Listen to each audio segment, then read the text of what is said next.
Abakora ubucuruzi cyangwa abafite ibinyabiziga bikora ubucuruzi n'abandi bakora ibikorwa bibyara inyungu barasabwa kumenyekanisha no kwishyura avance ya mbere y'umusoro ku nyungu hakiri kare, kuko itariki ntarengwa ari tariki 28 z'uku kwezi kwa gatandatu muri uyu mwaka wa 2024. Avance ya mbere y'umusoro ku nyungu imenyekanishwa hashingiwe ku byacurujwe mu kwezi kwa mbere, ukwa kabiri n'ukwezi kwa gatatu muri uyu mwaka wa 2024. Muri iki kiganiro tugiye kwibanda ku barebwa no kwishyura avance ya mbere y'umusoro ku nyungu, igihe ntarengwa ndetse n'ingaruka ku batubahirije igihe. Duhere ku barebwa no kwishyura avance ya mbere y'umusoro ku nyungu. Abantu bose mu by'ukuri bakoze ibikorwa bibyara inyungu bigomba gusoreshwa umusoro ku nyungu mu mwaka watambutse, bose bagomba kumenyekanisha umusoro ku gihembwe. Nibutsa ko iki gihembwe ari igihembwe cya mbere, kandi burya hari abavuga bati iyo niba tutaramenyekanishije umwaka washize nubwo twakoze ibikorwa bibyara inyungu, ese turarebwa n'umusoro w'igihembwe? Nibyo koko biba bibareba kuba ataramenyekanishije umwaka ushize, ariko mu by'ukuri yarakoze ibikorwa bibyara inyungu, yarabonye igicuruzo, yarabonye inyungu. Abo bantu bose bararebwa no gusora iki gihembwe cya mbere cyegereje gusoza muri kwezi kwa gatandatu.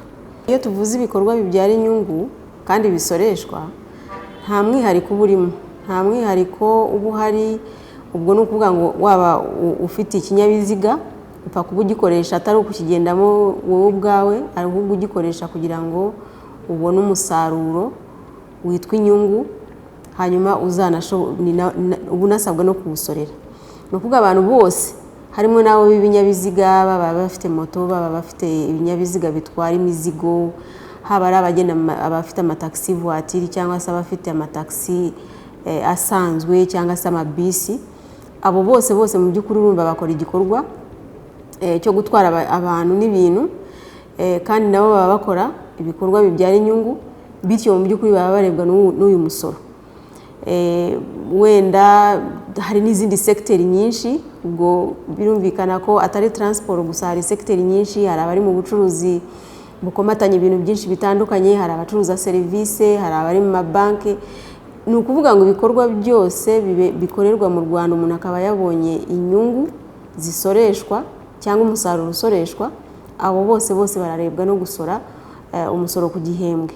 Bitewe nuko byakunze kugaragara ko abasora bibuka kumenyekanisha umusoro bareba ku munota wa nyuma, ikigo cy'imisoro n'amahoro kiributsa abo bireba bose ko imenyekanisha ryakorwa hakiri kare mu rwego rwo kwirinda umuvundo, igitutu n'ibibazo bya hato na hato byo mu minsi ya nyuma.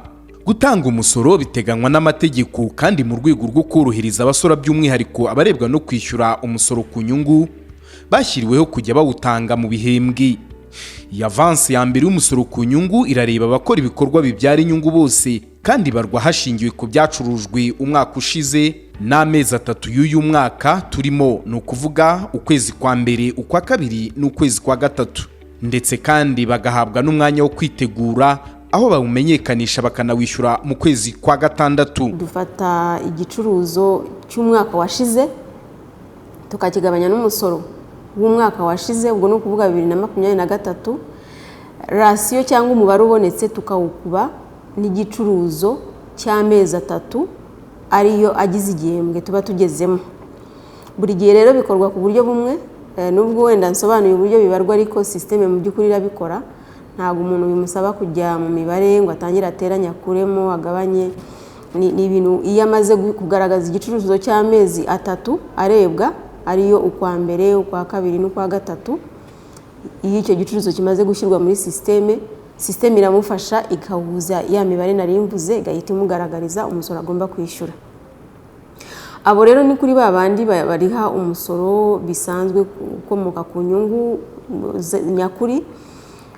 Ariko ku bantu bacuruza basora ku buryo bucishirije cyangwa se abamotari, bo bagira uburyo noneho bugabanyije mu mezi 12, bakamenya igicuruzo, bakamenya avance ku musoro bagomba kuba bishyura.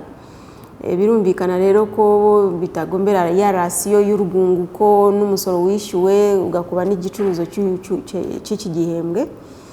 Bo bafite uburyo bwihariye noneho bwo bubarwamo umusoro ku gihembwe, nabwo barabumenyereye. Abarebwa no kwishyura avansi ya mbere y'umusoro ku nyungu bamenyereye ko bishyura itariki ya nyuma y'ukwezi kwa gatandatu, ariko uyu mwaka siko bizagenda. Iki gihembwe gifite umwihariko. Ariko iki gihembwe kigira umwihariko kubera ko kisozereza umwaka w'ingengo y'imari. Ingingo y'itegeko yateganyije yuko nta menyekanisha rigomba kugenda ngo rigere niba tuvuga umunsi wa nyuma wageze wahuye n'umunsi w'ikiruhuko cyangwa umunsi wa weekend, uwo munsi mu by'ukuri wimukira ku munsi uri imbere yawo w'akazi. Bivuze yuko ubejo bundi kuri 30 z'ukwa gatandatu bizaba ari ku cyumweru. Uwo munsi rero wa nyuma kubera kuri ku cyumweru, ubwo itariki ntarengwa ihita yimukira ku wa gatanu ku itariki 28. Bivuze ngo ntago bigomba guteza urujijo kubera ko itegeko ryarabisobanuye neza. Abasora bose bagomba kumenya ko itariki ya nyuma yo kwishyura uyu musoro ari itariki 28 z'ukwa gatandatu. Kandi tuhari hirya no hino mu gihugu muri offices zacu duhari kugira ngo tubafashe. Nkabana nasaba yuko abantu bataza kuri ya tariki ntarengwa ya 28 ngo abaribwo baza kwishyura umusoro, ahubwo baza mbere kugira ngo tubashe no kubaha serivisi nziza tubakire, kuko iyo baziye rimwe ntago biba byoroshye. Aha ngaha rero nagira ngo mbonereho mvuge yuko imenyekanisha umuntu ashobora kurikora mbere n'uyu munsi warikora. Nibutsa yuko niba turimo kuvuga igihembwe kimenyekanishwa muri kwa gatatu ku itariki ntarengwa ya 28 z'ukwa gatandatu, kandi tureba amezi ukwa mbere ukwa kabiri n'ukwa gatatu ibikorwa byakozwe muri ayo mezi atatu, umuntu usora wese aba yarahawe igihe cyo guhera mu kwa kane, ukwa gatanu n'ukwa gatandatu. Aba yarahawe ayo mezi atatu yose yo kwitegura no gutegura imenyekanisha rye. Ni ukuvuga guhera ku itariki ya mbere z'ukwa kane umuntu aba afite icyo gihe cyose kuba yakora imenyekanisha, kandi twabonye ko imibare yose y'igicuruzo cye ibihari, nta bindi byinshi agomba kujyamo. Byumvikana rero ko imenyekanisha mu by'ukuri rishobora gukorwa n'uyu munsi, rishobora gukorwa ejo, rishobora kuba ryarakozwe n'igihe cyatambutse kuva ku itariki ya mbere z'ukwa kane. Ariko rwose dusabe cyane yuko abantu bamenyekanisha ku gihe bakanishyura ku gihe, kwirinda ibihano, kuko ibihano ni byinshi. Ikigo cy'imisoro n'amahoro kirasaba abarebwa no kumenyekanisha no kwishyura avansi ya mbere y'umusoro ku nyungu kwihutira kubikora mu rwego rwo kwirinda amande n'ibihano by'ubukererwe. Ibihano birateganywa mu ngingo y'itegeko rigena imisoreshereze, mu ngingo ya 82. Dufite ngira ngo umuntu wakererewe kuva ku munsi umwe kugeza ku minsi 30 abafite kwishyura 20% y'umusoro wose yagombaga kuba yishyuye. Iyo aza kuwishyura mbere byari kuba ari 0, nta gihano cyari kujya. Ariko tekereze nawe 20% iyo wakererewe iminsi 30. Hanyuma ubukererwe buhera ku itariki ya mbere cyangwa ya munsi wa 31 gukomeza kugeza ku minsi 60, kubera ko wakererewe kumenyekanisha ukanakererwa muri iyo minsi yose, hajyaho ijanisha rya 40% kuri wa musoro wagombaga kuba wishyuye. Urengeje rero iyo minsi 60 kuzamura kuri ubwo bukererwe bwo kumenyekanisha, abafite kwishyura 60% ya wa musoro wose yagombaga kwishyura. Uwakererewe kwishyura nawe yamenyekanishije ku gihe ariko ntiyishyure, acibwa 5% ka wa musoro yamenyekanishije iyo akererewe iminsi 30, ariko hiyongeraho n'inyungu z'ubukererwe za 1.5. Hanyuma nanone uwakerewe kwishyura ariko agakererwa iminsi kuva kuri 31 kuzamura kugeza kuri 60, hajyaho ibihano by'10% ya wa musoro yagombaga kwishyura.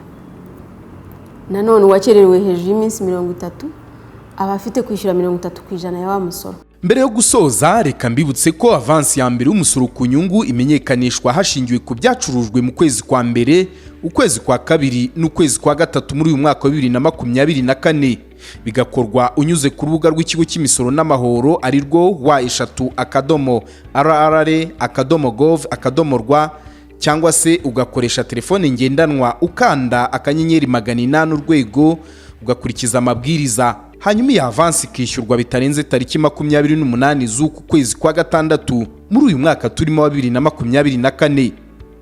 Ni byiza rero ko iyi avansi ya mbere y'umusoro ku nyungu y'igihembwe cya mbere imenyekanishwa ku gihe ndetse ikanishyurwa kugira ngo hirindwe amande n'ibihano by'ubukererwe ku bacuruzi kuko usanga bibashyira mu gihombo.